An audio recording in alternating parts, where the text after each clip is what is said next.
Halo, selamat datang di sesi eksplorasi mendalam kita. Kalau kamu sedang mendengarkan ini, mungkin di mobil, di kamar, atau sambil jalan sore, aku ingin mengajakmu mengambil nafas panjang sebentar. Hembuskan perlahan. Santai saja dulu.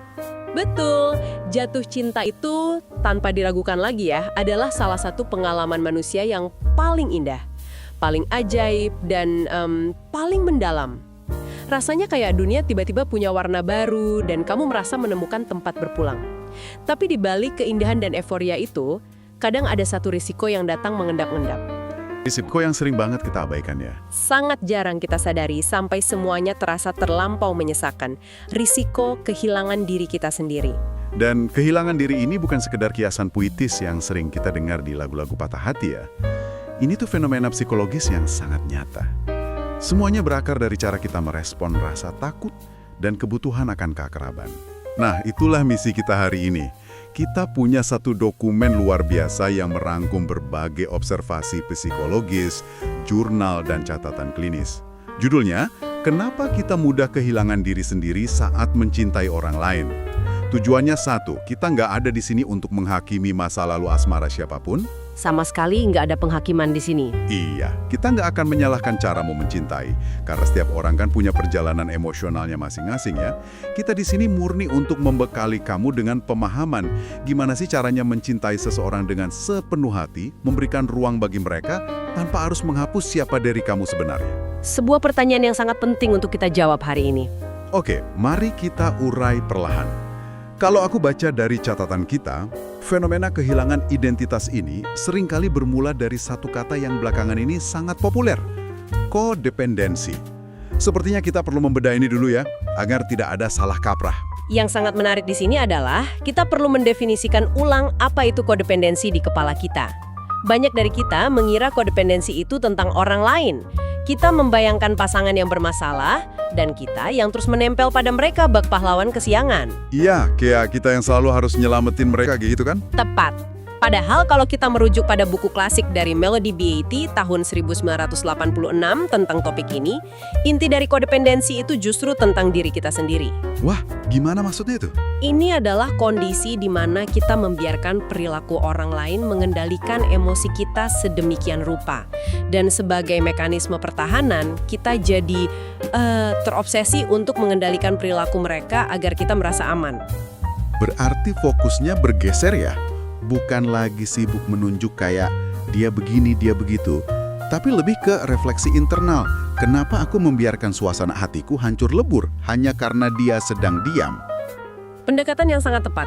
Beattie menjelaskan ada 3 ciri utamanya yang seringkali nggak disadari karena berkedok cinta. Pertama, menempatkan tanggung jawab di tempat yang salah. Menempatkan tanggung jawab di tempat yang salah. Ya, kamu merasa bertanggung jawab penuh atas kebahagiaan dan perasaan pasanganmu, tapi kamu sama sekali lupa bertanggung jawab atas kebutuhan dirimu sendiri. Kedua, ada dorongan obsesif untuk mengasuh atau caretaking. Kamu merasa punya kewajiban moral untuk menyelamatkan pasanganmu dari masalah mereka sendiri. Dan yang ketiga? Yang ketiga, seiring berjalannya waktu, kamu jadi nggak mampu melihat dirimu secara jernih. Karena kepribadianmu sudah terlalu lama ditekan demi menyenangkan pasangan, kamu sampai lupa apa yang sebenarnya kamu suka. Ya ampun, membayangkannya saja rasanya lelah sekali. Hidup dalam mode berjaga-jaga setiap hari pasti menguras energi. Dan dari data yang ada di dokumen kita, dampaknya ini sangat serius loh. Menurut penelitian terbaru Kolenova tahun 2024, perempuan dengan tingkat kodependensi tinggi seringkali memiliki harga diri yang terus terkikis. Harga diri atau self-esteem mereka jadi sangat rendah. Betul. Mereka jadi mudah meremehkan kemampuan diri sendiri, mudah menyalahkan diri sendiri.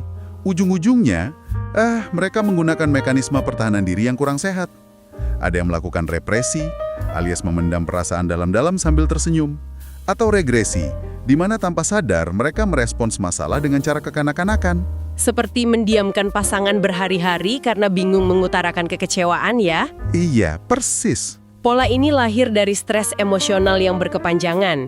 Seseorang nggak lagi hidup secara proaktif, melainkan berada dalam mode reaktif. Seluruh ritme hidupnya hanya merespons apa kata pasangan, tanpa pernah benar-benar bertindak dari hati nuraninya sendiri. Aku mau bawa data lokal nih biar kerasa lebih relevan buat kamu yang lagi dengerin. Ada penelitian Sanjaya tahun 2026 pada 404 partisipan Gen Z di Indonesia. Dan hasilnya menunjukkan sebuah paradoks yang cukup menyayat hati. Paradoks seperti apa itu? Ternyata, semakin tinggi tingkat kodependensi seseorang, semakin tinggi pula rasa kesepiannya. Ini fakta yang bikin kita harus berhenti sejenak. Bayangkan, kamu mendedikasikan seluruh waktu dan tenagamu untuk orang lain. Kamu selalu ada untuknya 24 jam sehari. Tapi, di penghujung hari, saat kamu berbaring di kasur, kamu justru merasa paling sendirian di dunia ini. Karena dalam proses mencintai orang lain secara berlebihan, kamu sebenarnya telah meninggalkan dirimu sendiri. Tepat. Ditambah lagi ada penelitian Yuladi dan Mardianto tahun 2025 di Universitas Negeri Padang yang menekankan pentingnya self-esteem. Ya, itu adalah jangkar utamanya. Semakin tinggi kamu menghargai dirimu, menyadari bahwa kamu berharga terlepas dari status hubunganmu, semakin rendah kemungkinan kamu jatuh ke dalam perangkap kodependensi. Dan supaya kamu yang dengerin tahu kalau kamu sama sekali nggak sendirian, pola ini menimpa siapa saja kok, termasuk figur publik. Courtney Cox misalnya, sifat mothering dan people-pleasingnya dulu sering bikin hubungannya kurang sehat. Kourtney Kardashian juga butuh validasi konstan dari pasangan. Atau Rihanna. Rihanna dan Chris Brown ya? Iya, dia pernah kena sindrom malaikat pelindung. Merasa hanya cintanya yang bisa mengubah pasangannya. Meskipun akhirnya itu sangat menghancurkan dirinya. Dan yang bikin masalah ini makin rumit, kehilangan diri ini nggak hanya monopoli hubungan asmara. Ada temuan studi YKPI di Jakarta tentang orang tua pecandu nafsa. Mereka menemukan kodependensi tahap lanjut di mana orang tua merasa sama menderitanya dengan sang anak. Wow, sampai segitunya ya ikatan emosional mereka? Iya, kalau anaknya bersih, ibunya bahagia luar biasa. Kalau anaknya kambuh, dunia ibunya ikut runtuh sepenuhnya.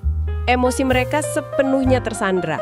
Ini membuktikan bahwa kodependensi pada dasarnya adalah respons manusiawi saat kita terlalu takut kehilangan orang yang kita sayangi. Berbicara soal takut kehilangan, ini membawa kita ke fenomena yang sangat lekat dengan keseharian anak muda di Indonesia. Istilah bucin atau budak cinta. Di tongkrongan kan ini sering banget jadi bahan bercandaan.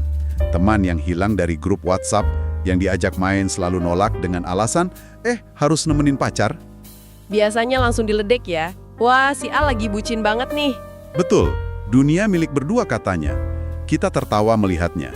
Padahal, kalau kita bedah secara psikologis berdasarkan sumber kita, fenomena rela memangkas kehidupan sosial demi pasangan ini adalah bentuk nyata dari anxious attachment atau kelekatan cemas. Cerah panjang dari teori kelekatan John Bowlby dan eksperimen Strange Situation dari Mary Ainsworth. Inti dari perilaku bucin itu bermuara pada satu ketakutan mendalam yang sering nggak disadari. Ketakutan seperti apa? Konsep luka pengabaian atau abandonment wound. Ini adalah teror emosional bahwa kita pada akhirnya akan ditinggalkan atau keyakinan diam-diam bahwa kita sebenarnya nggak cukup layak untuk dicintai. Berarti kalau ada yang rela nyebrang kota tengah malam cuma karena pacarnya bilang kangen, atau yang selalu panik kalau chatnya nggak dibalas 10 menit, itu bukan sekedar bukti cinta yang besar ya? Bukan, di balik itu ada sistem alarm emosional yang sedang berteriak panik. Mengutip Dr. Mathis dan penelitian Hughes serta rekan-rekannya tahun 2024, individu anxious ini sangat reaktif terhadap penolakan. Oh, pantesan ya? Betul. Dan penelitian RCCS tahun 2025 mendeskripsikannya dengan sangat pas. Mereka menyebutnya sebagai pertukaran tidak sadar antara otonomi demi keamanan. Pertukaran tidak sadar, kayak tawar-menawar yang sangat merugikan ya. Kamu menyerahkan kebebasanmu, waktu me time kamu, cuma buat beli rasa aman sementara dari pasangan. Tepat sekali. Apalagi data dari Universitas Tarumanegara pada 452 partisipan juga mengkonfirmasi adanya hubungan negatif antara kecemasan kelekatan dan harga diri. Makin cemas, makin rendah harga dirinya ya. Jika kita kaitkan ini dengan gambaran besarnya, mengutip psikolog Gun di tahun 2025, budaya kolektivis di Indonesia sangat berperan. Masyarakat kita sangat menekankan keharmonisan. Tapi ironisnya, ini bisa memberi tekanan sosial bagi seseorang untuk selalu ada bagi pasangan. Bener juga. Tekanan ini justru memperkuat pola cemas tadi ya, karena kemandirian sering disalahartikan sebagai sikap egois. Nah, disinilah bagian yang sangat menarik. Ketika batasan diri menghilang sama sekali.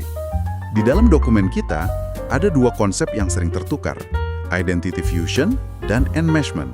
Memang sering tertukar, tapi perbedaannya cukup fundamental. Mengutip Jula dan Park tahun 2017, identity fusion atau peleburan identitas adalah variabel terkuat yang membuat seseorang rela berkorban ekstrim. Kamu merasa begitu menyatu dengan pasangan. Terus kalau enmeshment bedanya apa? Enmeshment atau keterikatan berlebihan adalah bentuk kedekatan patologis di mana otonomi sudah terganggu. Dalam enmeshment, kamu secara harfiah nggak bisa lagi membedakan mana emosimu dan mana emosi pasanganmu. Untuk kamu yang dengerin, ini ada beberapa tanda bahaya atau red flags dari Simply Psychology dan Gottman Institute yang mau aku sampaikan dengan lembut. Coba refleksi sebentar. Apakah belakangan ini kamu selalu pakai kata kami dan lupa kata aku? Itu indikator awal yang paling sering muncul. Terus, apakah hobi lama kamu hilang? Apakah ada isolasi sosial sampai semua temanmu hanyalah teman dari pasanganmu juga? Atau yang paling parah, kamu kesulitan membuat keputusan sendiri sekecil apapun tanpa persetujuan pacarmu? Jika iya, kita perlu membahas tentang garis tipis antara pertumbuhan dan kehilangan. Menurut self-expansion model dari Aaron dan Aaron, hubungan romantis sejatinya adalah cara cepat untuk memperluas diri lewat pengalaman pasangan. Memperluas diri ya, bukan menyusut? Betul. Tapi jika proses ini timpang, satu pihak menyerap identitas pihak lain, maka yang terjadi adalah kehilangan diri. Seperti yang dikatakan terapis Esther Perel, enmeshment merampas rasa diri seseorang. Sangat bisa dipahami. Apalagi kita juga harus ingat tekanan budaya tradisional di Indonesia. Perempuan sering dituntut mengutamakan keluarga di atas segalanya. Ditambah budaya couple goals di media sosial yang menormalisasi ketiadaan ruang pribadi. Kayak harus share live location 24 jam. Iya, media sosial membuat pengawasan terlihat seperti bentuk cinta. Jadi, apa sebenarnya makna dari semua ini? Dari masalah-masalah tadi, kita butuh solusi. Gimana kita bisa merebut kembali ruang pribadi tanpa harus menyakiti pasangan kita? Solusi pertamanya adalah diferensiasi diri. Teori dari Murray Bowen ini menjelaskan pentingnya menyeimbangkan kebutuhan untuk terikat atau belonging dan kebutuhan untuk terpisah atau separation. Menyeimbangkan dua hal itu terdengar susah-susah gampang ya. Kalau pasangannya lagi emosi banget, insting kita kan pengen ikutan panik dan benerin perasaannya. Nah, disitulah metode regulasi emosi ala Gottman sangat berguna. Ada 5 langkah saat pasangan sedang emosional. Dengarkan, validasi, terima, beri jaminan, dan yang kelima, biarkan mereka menemukan solusi sendiri. Biarkan mereka cari solusi sendiri. Wow, ini membebaskan banget. Kuncinya berarti kita tuh nggak bertanggung jawab untuk mengelola perasaan pasangan kita ya. Sama sekali bukan tanggung jawab kita. Terus, gimana dengan membangun batasan sehat atau healthy boundaries?